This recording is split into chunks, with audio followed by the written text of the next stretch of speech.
Sir, आपने मेरे article को इतना ज़्यादा एडिट कर दिया है कि अब इसमें कोई सच्चाई नहीं बची है। सर प्लीज़, आप वापस सब कुछ रिटेन कीजिए। अनन्या, हम इतना कॉन्ट्रोवर्शियल न्यूज़ नहीं पब्लिश कर सकते। देखो, डिजिटल स्पेस में हम एक छोटी सी कंपनी है और यहाँ सर्वाइव करने के लिए हमें कदम फूंक फूंक कर रखने पड़ेंगे। सर, कहते हैं कि झूठ के पाँव नहीं होते, लेकिन आप तो झूठ को चलाने के लिए सच को बेड़ियों में बांधना चाहते हैं। अनन्या, ये क्रांति का नहीं, भ्रांति का दौर है। और फिर सच झूठ तो नमक हल्दी की तरह है, और सादा खाने वाले तो आजकल न्यूज़ देखते ही नहीं, और मसाले के बिना अपनी दुकान। सर, आप चलाइए अपनी दुकान, लेकिन मैं अपनी आवाज़ को नहीं दबा सकती।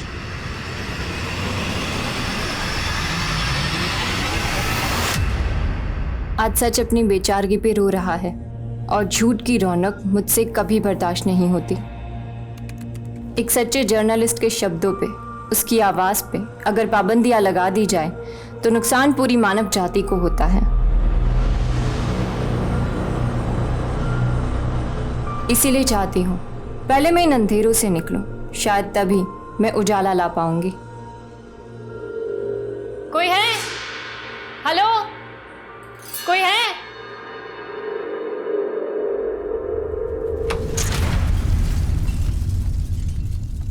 नमस्कार, मैं दिव्यांका त्रिपाठी दहिया क्राइम पेट्रोल सतर्क विमेन अगेंस्ट क्राइम की श्रृंखला में आपका स्वागत करती हूँ। दुनिया में दो तरह के लोग होते हैं, एक वो जो गलत देखते हैं, दिल में खलबली होती होगी पर चुप बैठते हैं, दूसरे वो जो गलत को गलत कहने से डरते नहीं। अनन्या एक ऐसी लड़की थी, उभरती हुई जर्नलिस्ट, लेकिन ये कहानी सिर्फ अनन्या की नहीं है।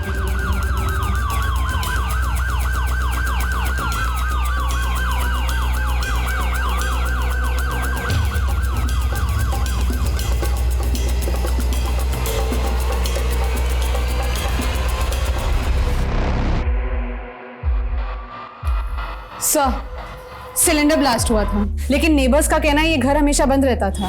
अगर ये घर बंद रहता था तो फिर ये लड़की यहाँ कैसे है? सर, मैंने मकान मालिक को बुलवा लिया है। सर, मुझे नहीं पता लड़की कौन है, और 2 दिन पहले मैंने ये घर किराए पे दिया था। किसको किराए पे दिया? राम बहादुर नाम है सर उसका। फोन लगाओ इस राम बहादुर को। जी जी सर। सर, फोन तो स्विच ऑफ आ रहा है। ठीक है, इसका फोन नंबर और रेंट एग्रीमेंट की कॉपी दो हमको। सर, एक्चुअली एग्रीमेंट तो बना ही नहीं था सर। क्यों? सिर्फ डील हुई थी। मकान पसंद आया सचिन जी? Thank you. ये लीजिए 3 महीने का रेंट एडवांस। अरे थैंक यू वेरी मच। जी जी, एग्रीमेंट के लिए आपके आधार और पैन कार्ड की कॉपी दीजिए मुझे। जरूर जरूर। पर क्या है ना कि मेरे आधार कार्ड में मेरा डेट ऑफ बर्थ गलत छप गया था, उसको ठीक करने की अर्जी दी हुई है मैंने। 3-4 दिन में आ जाएगा, फिर उसके बाद एग्रीमेंट कर लेंगे, जब तक मैं रहने आ जाता हूँ। बिना एग्रीमेंट के, बिना पुलिस एनओसी के अपना घर एक अनजान आदमी को रेंट पे दे दिया, अब उसका नंबर नहीं लग रहा है। सर, मुझे तो लगा ही नहीं था कि वो गलत आदमी होगा। वो कहाँ का रहने वाला था? उसने कुछ एड्रेस दिया था अपना, पता है उसका आपके पास? सर, एड्रेस तो नहीं है, लेकिन उसने कहा था कि वो यूपी का रहने वाला है। यूपी में कहाँ? वो सर नहीं पता मुझे। पता करो राम बहादुर कहाँ पर है, और इस मकान मालिक सचिन को अच्छे से इन्वेस्टिगेट करो। हो सकता है ये सिर्फ सिलेंडर ब्लास्ट नहीं बल्कि एक प्लान्ड मर्डर हो, और इस लड़की की पहचान पता करो। जी सर। सर, यहाँ पे ये स्कूटी खड़ी है, मैंने आसपास लोगों से पता किया है, ये किसी की भी नहीं है। सर, हो सकता है इसी लड़की की हो। देखिए, चेक करो।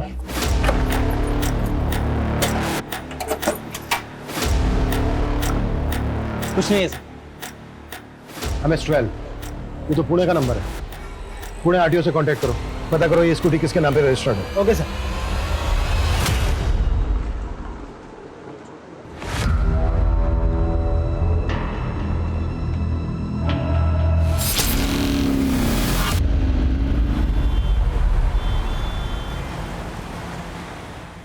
सर, सचिन ने जो हमें राम बहादुर का नंबर दिया था, वो नंबर तो फेक आईडी का निकला। इसका मतलब सचिन ने गलत आदमी को अपना घर रेंट पे दिया था। उसने एग्रीमेंट के लिए 2-3 दिन की मोहलत मांगी और तीसरे दिन उसके घर में सिलेंडर ब्लास्ट हो गया, जिसमें वो लड़की मारी गई। सर, वो स्कूटी जो हमें उस घर के बाहर मिली थी, वो उसी लड़की की थी जिसकी ब्लास्ट में मौत हुई थी। रजिस्ट्रेशन पेपर पर लड़की का नाम अनन्या मूले लिखा है। पुणे के भाखरवाड़ी का एड्रेस है। उस लड़की के पुणे के एड्रेस पे जाओ, मकान मालिक सचिन से राम बहादुर का स्केच बनवाओ। हमारे लिए जानना बेहद जरूरी है कि आखिर वो आदमी है कौन। Yes sir. अरे रुको रुको रुको रुको, जितना जल्दी हो सके एम्बुलेंस भेजिए, यहाँ पर एक बच्ची बेहोश पड़ी है। अभिषेक, क्या हुआ? सर, एम्बुलेंस के वेट मत करो, मेरी गाड़ी से भेजो तुरंत। Okay sir. चलो जी, लेके जाइए। है कौन ये बच्ची? मालूम नहीं सर, इस आदमी ने बताया कि ये यहाँ भीख मांगा करती थी। सर मुझे कहाँ रहती है बच्ची, इसका परिवार कहाँ है? सर मुझे ये तो नहीं मालूम, लेकिन लड़की को कई बार यहाँ भीख मांगते हुए देखा हूँ। अभिषेक, पता करो ये बच्ची कौन है, इसका कोई अपना है या फिर अनाथ है। Okay sir.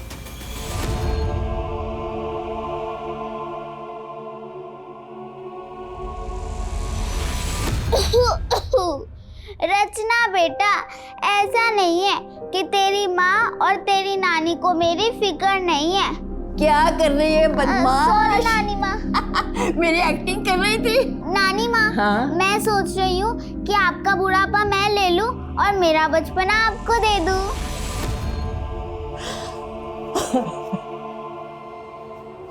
Excuse me ma'am, ma'am उसने राम बहादुर का ये स्केच रेडी किया।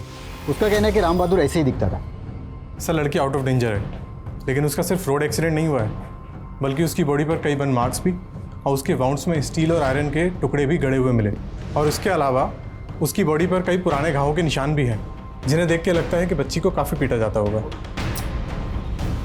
मोलेस्टेशन के कोई साइन? नहीं सर, ऐसा कुछ नहीं है।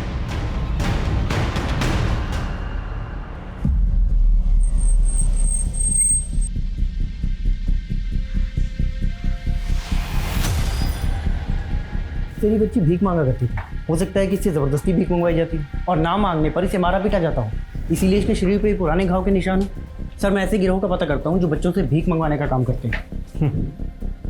लेकिन हमें ये भी पता करना होगा कि बच्ची के साथ अभी क्या हुआ है, जो उसकी बॉडी पर बर्न मार्क्स और उसके घावों में आयरन और स्टील के टुकड़े मिले हैं। सर, अनन्या पुणे के भाखरवाड़ी में अकेली रहती थी। यहाँ आसपास उसकी फैमिली के बारे में कोई कुछ नहीं जानता। और सर, ना ही किसी ने यहाँ पे राम बहादुर के स्केच को आइडेंटिफाई किया है। उसके घर की तलाशी लो, हो सकता है राम बहादुर से जुड़ा कोई डॉक्यूमेंट मिल जाए। और ये भी पता करो कि अनन्या पुणे से यहाँ मुंबई क्यों आई थी। सर, पड़ोसियों से पता चला कि अनन्या nationsvoice.com के वेब पोर्टल पे एक प्रेस रिपोर्टर थी। अनन्या से जुड़ी हर एक बात पता करो। जी सर।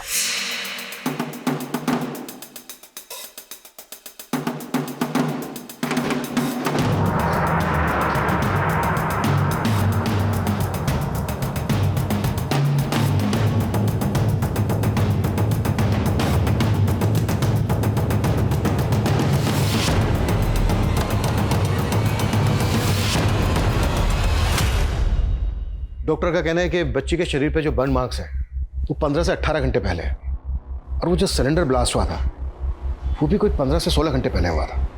और सर वो बच्ची हमें जहाँ मिली थी वहाँ से ब्लास्ट की लोकेशन लगभग आधा किलोमीटर ही दूर है। और फोरेंसिक वालों का कहना है कि सिलेंडर ब्लास्ट में आयरन के छोटे छोटे टुकड़े फ्लाई करते हैं। हो सकता है जब ये ब्लास्ट हुआ वो बच्ची वहीं पर मौजूद हो। वो बच्ची जहाँ जहाँ भीख मांगती थी, पता करो, शायद वहाँ पे उस बच्ची को कोई पहचानता हो। Okay sir.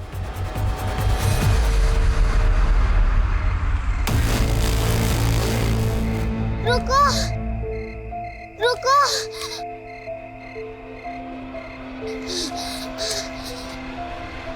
हेलो,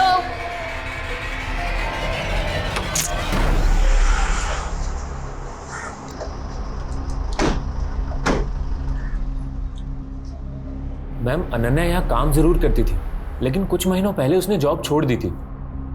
हमें अनन्या की लाश मुंबई के एक घर से मिली थी। क्या? जी, अनन्या की डेथ हो गई है। और जिस आदमी ने उस घर को किराए पे लिया था वो ये है। क्या आप जानते हैं इसे? नहीं मैम। अनन्या की फैमिली में कौन कौन था? मैम एक्चुअली उसकी कोई फैमिली नहीं थी, अनाथ थी वो। अनाथ आश्रम में पली बड़ी थी, लेकिन जर्नलिज्म को लेकर काफ़ी एम्बिशियस थी और पैशनेट थी। और सोशल मीडिया पर भी उसकी अच्छी खासी फॉलोइंग थी। आज मेरी सोशल मीडिया चैनल के पूरे 1 मिलियन सब्सक्राइबर हो चुके हैं। काफ़ी दिलखुश लड़की थी मैम, हम सबको अपना परिवार मानती थी। अगर अनन्या आप लोगों को अपना परिवार मानती थी तो उसने यहाँ पे जॉब क्यों छोड़ दी? एक्चुअली मैम उसने अपना एक ब्लॉग शुरू किया था, रेज इनर वॉइस के नाम से। तो वो अपना पूरा टाइम उस ब्लॉग को देना चाहती थी, इसीलिए उसने जॉब छोड़ दी। माना अनन्या की कोई फैमिली नहीं थी, लेकिन उसका कोई दोस्त या बॉयफ्रेंड? अरे अनन्या, तुम घर नहीं गई अभी तक काम कर रही हो? सर, मेरा घर बहुत बोरिंग है। वैसे भी घर जाके मुझे सो ही जाना है ना, तो सोचा थोड़ा और काम कर लेती हूँ। अच्छा, आप इस बच्ची को जानते हैं? नहीं मैम।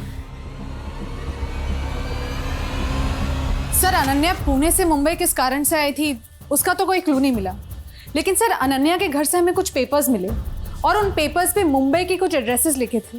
लेकिन सर जब मैंने उन एड्रेसेस को वेरीफाई किया तो पता चला कि ऐसे कोई एड्रेसेस एग्जिस्ट ही नहीं करते। लेकिन अनन्या मुंबई के फेक एड्रेस लिखकर अपने पास क्यों रखेगी? सर यही चक्कर समझ में नहीं आ रहा है। सर वो रेज इन अ वॉइस नाम से एक न्यूज़ ब्लॉग चला रही थी, हो सकता है वो मुंबई कुछ इन्वेस्टिगेट करने आई हो। अनन्या के सोशल मीडिया से उसके article, blogs, social media handle सब कुछ अच्छे से स्कैन करो। और हमारे लिए ये जानना भी बहुत ज़रूरी है कि वो बच्ची कौन है। उस बच्ची से बात करने के लिए चाइल्ड साइकोलॉजिस्ट की मदद लेते हैं, शायद उस बच्ची से कोई इंपॉर्टेंट इन्फॉर्मेशन मिल जाए। मैं कमी सर? सर दहिसर पुलिस ने हमसे कांटेक्ट किया था। 2 दिन पहले उन्हें उनके एरिया में एक लाश मिली जिसका चेहरा राम बहादुर के चेहरे से काफ़ी मैच करता है। सर किलर ने कोई क्लू नहीं छोड़ा है और ना ही पुलिस को राम बहादुर की बॉडी के पास से कुछ मिला है। लेकिन सर सचिन ने हमें जो राम बहादुर का नंबर दिया था, मैंने उसके कॉल डिटेल्स चेक किए, उससे लास्ट कॉल अनन्या को किया गया था। पूना की रहने वाली अनन्या यहाँ मुंबई में राम बहादुर के घर में मारी जाती है सिलेंडर ब्लास्ट में। राम बहादुर के उसी घर में जो उसने 3-4 दिन पहले ही रेंट पे लिया था, वो भी बिना डॉक्यूमेंट के। और उसके बाद राम बहादुर भी मारा जाता है।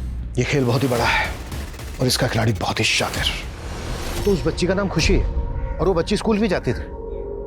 उसने अपने स्कूल का नाम बताया कुछ? नहीं सर, इसके अलावा तो उसने और कुछ नहीं बताया। लेकिन सर इंग्लिश मीडियम में पढ़ने वाली बच्ची है, अच्छे परिवार की लगती है। अगर वो बच्ची एक अच्छे परिवार की थी तो मुंबई की सड़कों पर भीख क्यों मांग रही थी? क्या वो बच्ची चाइल्ड ट्रैफिकिंग का शिकार थी या उसकी कहानी का कोई और ही पहलू था? आखिर वो बच्ची पुलिस को कुछ बता क्यों नहीं रही थी? ऐसा कौन सा डर था जो उसे सता रहा था? और सबसे बड़ी बात ये थी कि वो उस साइट पर क्या कर रही थी जहां अनन्या सिलेंडर ब्लास्ट में मारी गई। अब इस छोटी सी बच्ची की असल पहचान जानने के लिए पुलिस ने सभी पुलिस हेडक्वार्टर्स में इसकी फोटो सर्कुलेट कर दी। साथ ही साथ अनन्या से रिलेटेड भी पूछताछ चल रही थी। सर ये अनन्या के ऑफिस की बाहर की फुटेज है, ब्लास्ट से कुछ दिन पहले की। और सर इस फुटेज में राम बहादुर भी नजर आ रहा है, अनन्या और उसके बॉस के साथ। एक मिनट, तुमने तो कहा था कि अनन्या के बॉस ने राम बहादुर को आइडेंटिफाई नहीं किया था। जी सर। पता करो अनन्या का बॉस क्या छिपा रहा है। सर वो बच्ची खुशी, उसे पुणे पुलिस ने आइडेंटिफाई किया है। सर वो बच्ची 8 महीने पहले अपनी माँ के साथ पुणे से लापता हुई थी। सर ये उसकी माँ है, कुसुम नाम है सर इसका। लेकिन इस केस में तो बच्ची का नाम रचना है, जबकि डॉक्टर प्रिया को उस बच्ची ने अपना नाम खुशी बताया था। Happy birthday mummy. Thank you बच्चा। अब आप जल्दी से आंख बंद करो, मैं आपके लिए कुछ लाई हूँ। अच्छा हाथ दो। अरे वाह रचना, थैंक यू बच्चा। वेलकम। आपको अच्छी लगी ना? और मुझे पहन के दिखाओ। एक काम करो, मैं ही आपको पहनाती हूँ। हाथ दो। कभी कभी तो लगता है कि मैं नहीं, तू ही मेरी माँ है।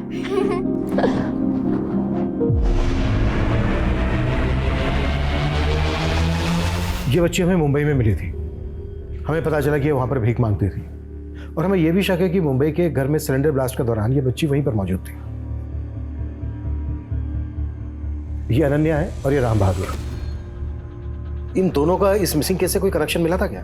एक्चुअली ये केस सब इंस्पेक्टर विनय शिंदे हैंडल कर रहे थे और उन्होंने ये केस बंद कर दिया था। उनके यहाँ से ट्रांसफर हो गई।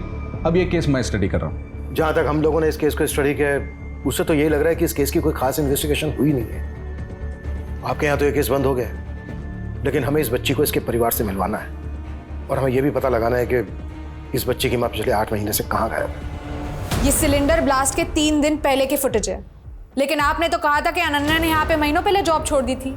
और इस सीसीटीवी फुटेज में आप और अनन्या दोनों इस राम बहादुर के साथ नजर आ रहे हैं। और उस दिन तो आपने राम बहादुर को पहचाना तक नहीं था। मैम मैं सच बोल रहा हूँ, मैं इस आदमी को जानता तक नहीं। हाँ अनन्या जरूर आया करती थी जॉब छोड़ने के बाद मिलने के लिए कभी कभी। एक मिनट मैम, एक मिनट रुकिए। ये फुटेज देखने के बाद मुझे थोड़ा थोड़ा याद आ रहा है कि ये आदमी उस दिन अनन्या से मिलने जरूर आया था। मैडम नमस्ते, 1 मिनट। वो एक्चुअली एक ही झलक देखी थी तो ज़्यादा याद नहीं रहा। मुझे लगा अनन्या का इन्फॉर्मर होगा, शायद उसको कुछ बताने आया होगा। अनन्या का इन्फॉर्मर? जी मैम, जैसे आप पुलिस वालों के इन्फॉर्मर्स होते हैं वैसे ही हम जर्नलिस्ट के भी इन्फॉर्मर्स होते हैं। लेकिन उस दिन इसकी अनन्या के साथ बात क्या हो रही थी वो मुझे नहीं पता, बट शायद अनन्या का इन्फॉर्मर ही था। अगर राम बहादुर अनन्या का इन्फॉर्मर था तो राम बहादुर ने अनन्या को क्या इन्फॉर्मेशन दी होगी? और राम बहादुर ने वो घर किस मकसद से रेंट पे लिया होगा जिसके सिलेंडर ब्लास्ट में अनन्या मारी गई, और फिर उसके बाद राम बहादुर क्यों और किसके इशारे पर मारा गया? रचना, तुम्हारा नाम रचना है ना? फिर उस दिन खुशी क्यों बताया था? तुम्हारी माँ का नाम कुसुम है ना? हमें पता चला है बेटा कि तुम तुम्हारी माँ के साथ कहीं गई थी, फिर तुम्हारे साथ क्या हुआ और तुम्हारी माँ कहाँ है? हाँ सर, कुसुम और उसकी बेटी यहीं रहते थे, मेरे किराएदार थे। कुसुम और उसकी बेटी रचना 8 महीने पहले अचानक से गायब हो गए। कुसुम ने कभी मकान खाली करने के बारे में कुछ कहा था आपसे? नहीं सर, ऐसे तो कुछ नहीं कहा था, लेकिन उनका सारा सामान वामान यहीं पड़ा था।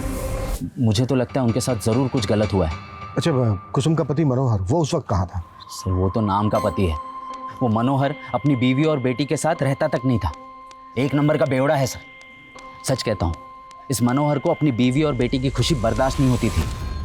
ओह, तो तेरे आशिक ने तेरे लिए ये चूड़ियां भिजवाई हैं। देखिए आप फिर से उल्टी सीधी बातें कर रहे हैं। मैं उल्टा बोल रहा हूँ और तू जो उल्टा कर रही है वो मेरे पीछे उसके साथ में गुलछने उड़ा रही है तू। हम साथ में। नहीं पापा, नहीं, मत मारो। क्या कुसुम का वाकई में किसी के साथ चक्कर था जो उसका पति मनोहर शक करता था उस पर? सर पहले तो सबको लगता था कि कुसुम का पति उस पर गलत शक करता है, लेकिन जब कुसुम अपनी बेटी के साथ यहाँ से चली गई तब लोग ये कहने लगे कि कुसुम शायद किसी आदमी के साथ भाग गई होगी। मनोहर के अलावा किसी गैर मर्द का आना जाना था क्या कुसुम के घर पे? सर इतना तो ध्यान नहीं दिया, लेकिन हाँ जिस दौरान ये सब हुआ उस दौरान मैंने देखा कि एक साधु कुसुम के घर पे आता जाता था।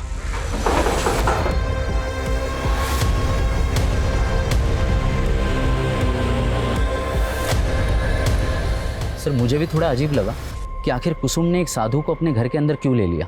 कौन था वो साधु? सर वो तो मुझे नहीं मालूम। कुसुम का पति मनोहर वो इस वक्त कहाँ है? सर सुना है कि वो सामंतवाड़ी में कहीं रहता है। जादव तुम सामंतवाड़ी जाओ, मनोहर के बारे में पता करो। सर। अभिषेक, प्रिया रचना को लेके यहाँ पुणे उसकी परनानी के घर पहुंच रही है, हम वहाँ जा रहे हैं। सर।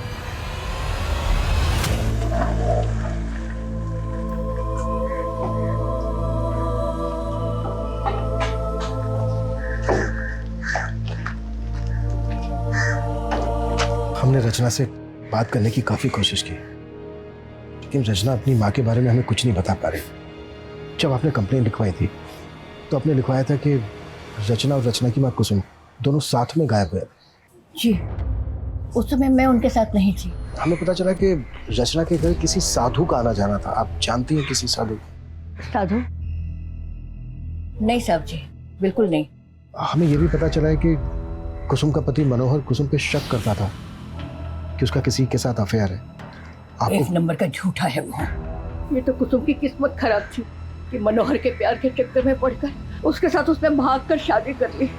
इसीलिए मेरे दामाद यानी कुसुम के पिता ने उसके साथ सारे संबंध तोड़ दिए। फिर कुछ महीनों के बाद कुसुम के पिता का देहांत हो गया। बाद में हमें पता लगा कि मनोहर कुसुम की बेटी हुई है, रचना। जब तक कुसुम नहीं मिल जाती तब तक हम रचना को आप ही के सुपुर्द कर रहे हैं। मेरी उम्र हो गई है, मैं कैसे रख सकती हूँ। आप एक काम कीजिए, उसे निर्मला के घर छोड़ दीजिए। कौन निर्मला? कुसुम की माँ, यानी मेरी बेटी रचना की नानी।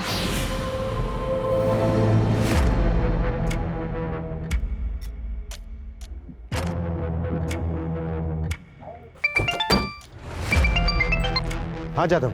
सर कुसुम के पति मनोहर के घर पे तो ताला लगा हुआ है। पता करो वो कहाँ है, जल्द से जल्द थाने में हाजिर करो उसको। Okay sir. एक्सक्यूज मी, ये कहिए। हमें निर्मला जी से मिलो। यहाँ कोई निर्मला नहीं रहती। रचना? आपने हमसे ये क्यों कहा कि यहाँ पे कोई निर्मला नहीं रहती? क्योंकि अब इसका नाम शगुफ्ता है। साहब जी, कुसुम के पिता के देहांत के बाद मैंने मुरीद जी के साथ शादी कर ली थी और शादी के बाद इन्होंने, मेरा मतलब है कि मैंने अपना नाम शगुफ्ता रख लिया था। लेकिन कुसुम आपकी बेटी है और रचना आपकी नातिन। फिर भी आपके होते हुए इन दोनों की मिसिंग कंप्लेन आपकी मां शांति देवी ने करवाई।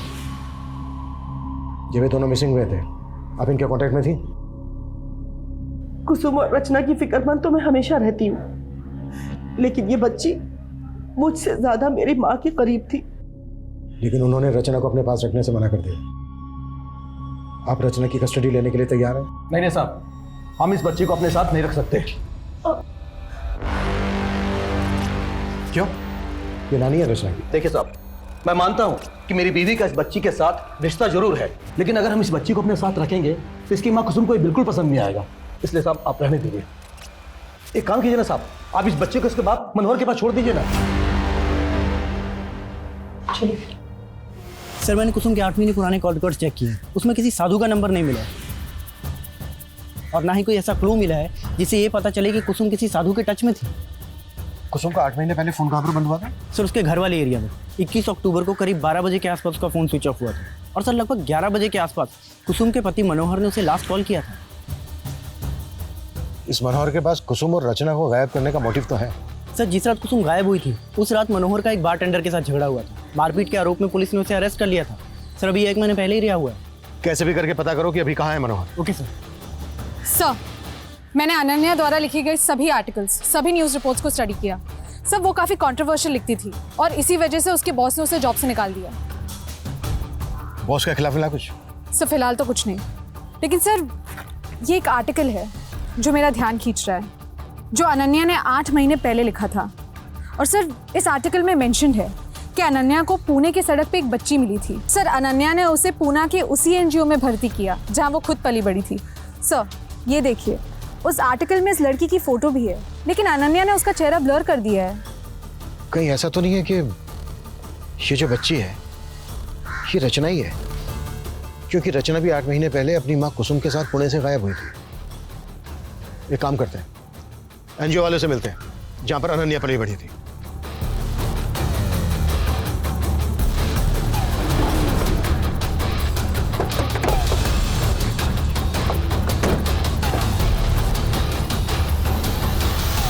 हाँ सर, अनन्या हमारे यहाँ ही पली बड़ी है। बहुत दुख हुआ ये सुनकर कि अनन्या अब इस दुनिया में नहीं है। 8 महीने पहले अनन्या एक बच्ची को लेकर आई थी यहाँ पर। उस बच्ची को लेकर अनन्या ने एक आर्टिकल भी लिखा था। ये वो बच्ची? नहीं सर, वो तो पल्लवी थी जो 8 महीने से हमारे एनजीओ में ही रह रही है।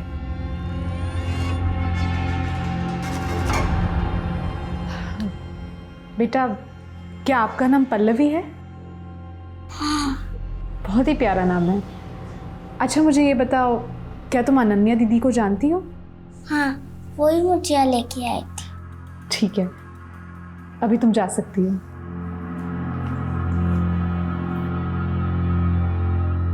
संजना जी इस आदमी को जानती हैं? जी नहीं, हम नहीं जानते। हमारे लिए सबसे ज्यादा पता लगाना ये जरूरी है कि रचना पुणे से मुंबई कैसे है, पिछले 8 महीने से उसकी माँ कुसुम कहाँ गायब, कि राम बहादुर कौन और अनन्या को क्यों और किस मकसद से मारा गया। जी सर। हाँ जादव। सर मनोहर का पता चल गया।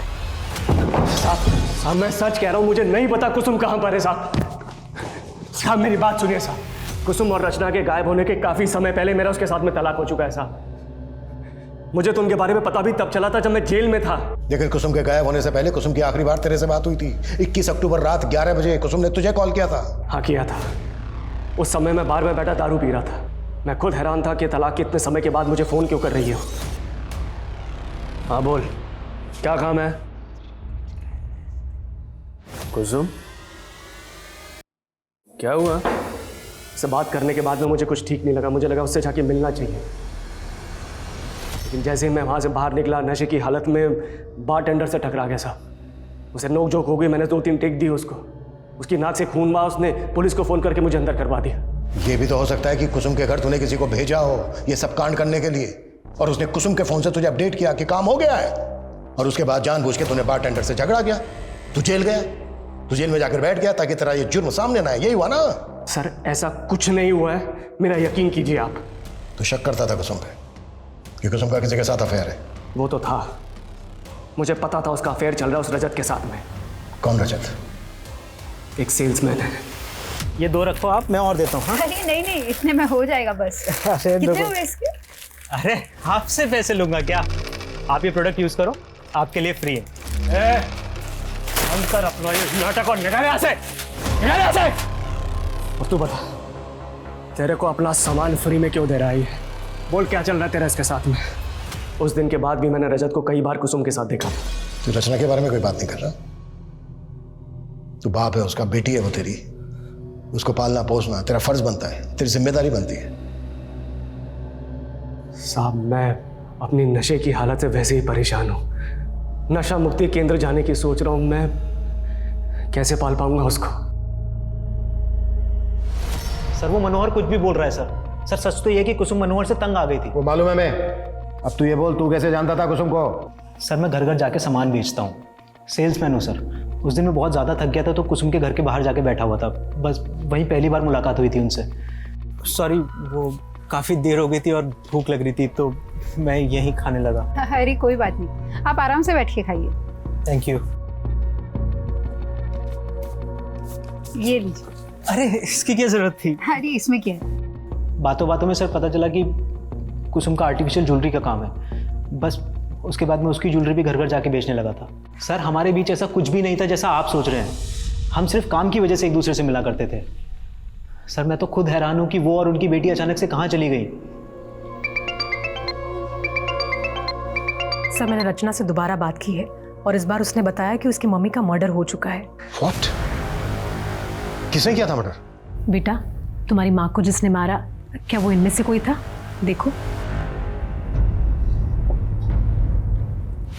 ये देखो। बेटा, आपकी माँ को कहाँ मारा गया था? उस वक्त आप और आपकी माँ कहाँ थे? अंकल से डरने की जरूरत नहीं, वो तो सिर्फ जानना चाहते हैं कि तुम्हारी माँ को किसने मारा। माना हम एक ट्रॉमेटाइज बच्ची की बातों पर पूरी तरह से यकीन नहीं कर सकते, पर एक बार को अगर हम मान लें कि कातिल कोई पुलिस वाला ही है, तो फिर वो कौन होगा? जनरल जी, मैंने कुसुम के कॉल रिकॉर्ड चेक किए तो उसमें मुझे पुणे के सब इंस्पेक्टर विनय शिंदे का पर्सनल नंबर मिला। कुसुम और रचना के गायब होने के 2-3 दिन पहले उनकी विनय शिंदे से बात हुई थी। अब कुसुम का वो इन्वेस्टिगेटिव ऑफिसर था, इसलिए मैंने उतना ध्यान नहीं दिया। इसका मतलब यह है कि कुसुम को वो उसके गायब होने के पहले से ही जानता था। एक बार मिलना पड़ेगा इस विजय शिंदे से। देखिए, उनके गायब होने से पहले कुसुम ने एक बार अपने पति मनोहर की कंप्लेंट दर्ज करवाई थी। मनोहर उससे मारपीट करता था और मैंने उसे वार्निंग देकर छोड़ दिया था और कुसुम को अपना नंबर देकर बोला कि ऐसा कुछ हो तो वो मुझे फोन करे। तुम दोनों की सिर्फ इसी वजह से बातें होती थी? आप तो उल्टा ही मतलब निकाल रहे। कुसुम और उसकी बेटी रचना के गायब होने के बाद तुमने सिर्फ नाम की इन्वेस्टिगेशन की थी। आपको मालूम भी है अपने पति की मारपीट की कंप्लेंट लिखवाते वक्त उसने मुझे क्या बोला था? साहब, मुझे अब मनोहर से कोई रिश्ता नहीं रखना। एक बार मेरा उससे डिवोर्स हो जाए फिर मैं अपनी बेटी के साथ कहीं दूर चली जाऊंगी। तो सिर्फ तुमने इस वजह से ये मान लिया कि कुसुम अपनी बेटी रचना को लेकर अपनी मर्जी से कहीं चली गई? इन्वेस्टिगेशन भी की थी, लेकिन जो आपको फाइल में नहीं मिला वो आज मेरी पर्सनल डायरी में, लेकिन मेरा ट्रांसफर हो गया था। तो अब हमें गुमराह करने के लिए अपनी पर्सनल डायरी भी दिखाओगे? आप तो हाथ धो के पीछे पड़ गए। कोई एविडेंस है आपके पास कि ये सब मैंने किया है? सब इंस्पेक्टर विजय शिंदे इस केस का प्राइम सस्पेक्ट था, लेकिन हैरान करने वाली बात यही थी कि एक केस का इन्वेस्टिगेटिंग ऑफिसर क्या सच में खुद उस केस का क्रिमिनल होगा? पता नहीं पुलिस सही दिशा में काम कर रही थी या नहीं। मनोहर और रजत भी इस केस में सस्पेक्ट थे, पुलिस उन्हें सही तरह से इन्वेस्टिगेट कर रही थी या नहीं, और फिर वो साधु कौन था जिसे अभी तक पुलिस ढूंढ नहीं पाई थी। वहीं अनन्या और राम बहादुर केस भी रुका पड़ा था। सर, रजत की एक सोशल मीडिया प्रोफाइल है जिनमें मुझे ये वीडियोस मिले हैं, और इन वीडियो में रजत अलग अलग गेटअप में है, कभी डॉक्टर कभी लॉयर, और एक वीडियो में तो वो साधु भी बना था। ये देखिए। और सर, जब मैं रजत की सोशल मीडिया प्रोफाइल चेक कर रही थी तो मुझे कुसुम की सोशल मीडिया प्रोफाइल के बारे में भी पता चला। सर, कुसुम रजत के सारे वीडियोस लाइक करती थी और कुछ वीडियोस में तो कमेंट भी करती थी।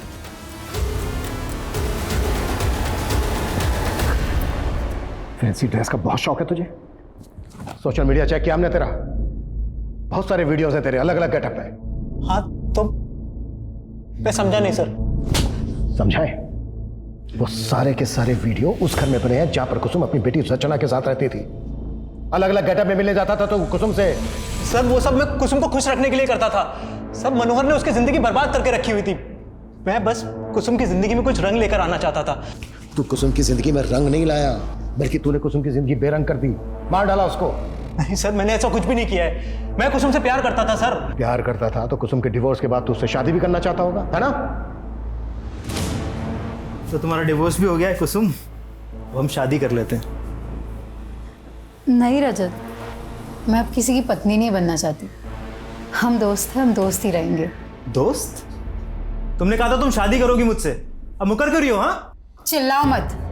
मैंने कहा ना मैं तुमसे अभी शादी नहीं करना चाहती हूँ। अच्छा, तो इतने दिनों से घुमा रही हो तुम मुझे, या कोई और मिल गया है?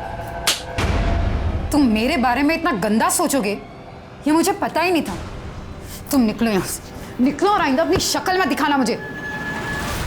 और इस सब का बदला लिया तूने, उसे खत्म करके। नहीं सर, ऐसा कुछ भी नहीं है सर, एक मिनट सर, अनन्या और खुशी का कनेक्शन मिल गया है और ये भी पता चल गया है कि राम बहादुर किसका आदमी था। किसका आदमी था?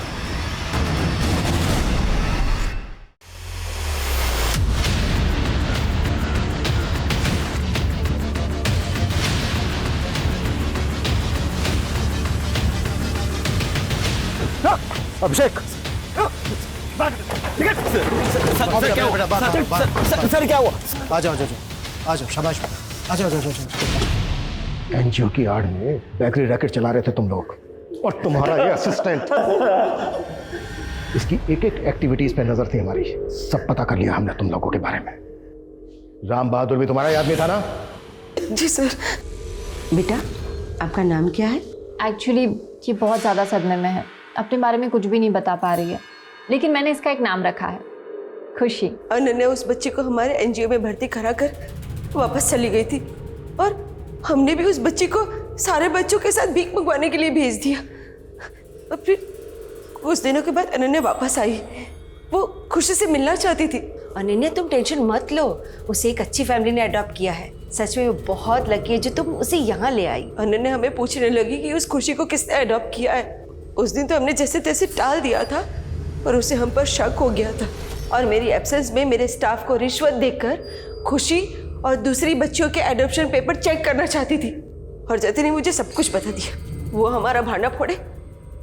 इससे पहले हमने सोचा कि हमें उसे रास्ते से हटा देते हैं, और राम बहादुर ने अनन्या को वो पेपर देकर कहा कि एनजीओ से ये सारे फेक एड्रेस मिले हैं।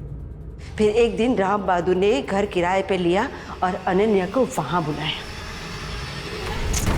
और फिर राम बहादुर को जतिन के हाथों मरवा दिया।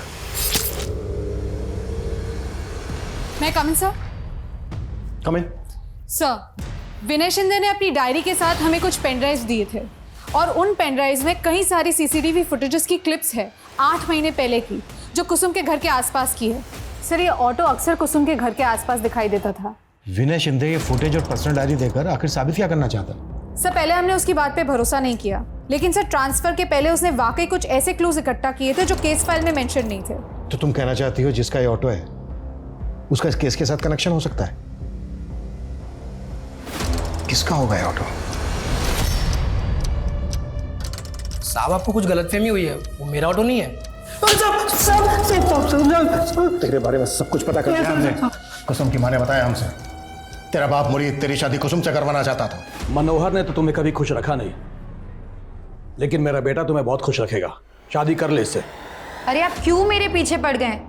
आपने मेरी माँ से शादी कर ली ना, उनको संभालिए। दोबारा मुझे अपने बेटे से शादी करने के लिए मत कहना। बहुत घमंड था साहब उसको खुद पे, लेकिन मैं उसको पाना चाहता था। हमेशा उसके घर के आसपास चक्कर लगाता था। मैंने देखा साहब कैसे हो रहा है, उसके साथ भेष बदल बदल के सोशल मीडिया का नया नया किल करता था। मुझे लगा उसको ये सब पसंद है साहब, तो साहब उस दिन मैं भी अपना गेटअप बदल के उसके घर पहुंच गया उससे मिलने। तेरी उसकी लड़की भाग गई साहब। मैं कुसुम की लाश देख के बहुत डर गया था साहब, मुझे कुछ भी समझ में नहीं आ रहा था साहब। मैंने उसकी लाश को घर से निकाल के कहीं गड्ढे में काट दिया। मनोहर जैसे आदमी के साथ 4 साल नरक जैसी जिंदगी बिताने के बाद कुसुम कभी भी रजत पर पूरी तरह से भरोसा नहीं कर पाई थी। फिर भी वो असलम की मंशा को नहीं पहचान पाई। उसने गलती की उसे अपने घर में दाखिल करने की, और जिसकी गाज गिरी उसकी बेटी रचना पर। हमने काबिल रिपोर्टर अनन्या को भी खो दिया। मैं बस ये आशा करती हूँ कि रचना अनन्या से प्रेरित होकर अपने पाँव पे खड़ी हो, पूरी दुनिया के लिए मिसाल बने। साथ ही मैं आपसे ये आशा करती हूँ कि अगर आप चाइल्ड ट्रैफिकिंग की तरह का कोई मामला देखते हैं जो आपकी आंखों को खटकता है, तो आप तुरंत एक्शन लें। आप पुलिस को इन्फॉर्म करें। तो एक सुरक्षित समाज की आशा के साथ मैं दिव्यांका त्रिपाठी दहिया आपसे विदा लेती हूँ। फिर मिलूंगी एक नए एपिसोड के साथ। तब तक देखते रहिए क्राइम पेट्रोल सतर्क, विमेन अगेंस्ट क्राइम, एक औरत पर वार, अब हर औरत का भार। जय हिंद।